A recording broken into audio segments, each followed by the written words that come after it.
PM Shri Rajshri Chhatrapati Shahu Maharaj विद्यालय, नवी मुंबई महानगरपालिका, शाळा क्रमांक 55, डॉक्टर बाबासाहेब आंबेडकर नगर, रबाळे मध्ये आपला सहर्ष स्वागत आहे।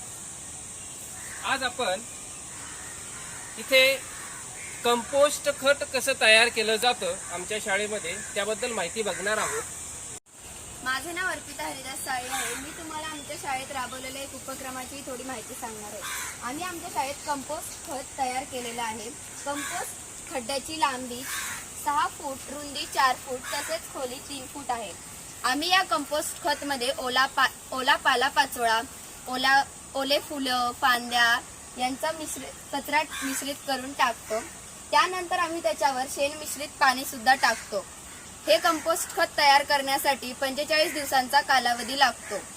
कंपोस्ट खत तयार करण्यासाठी आम्हाला मार्गदर्शन मुख्याध्यापिका, शिक्षक वृंद तसेच बागेत काम करणारे मामा मावशी मार्गदर्शन करत असतात।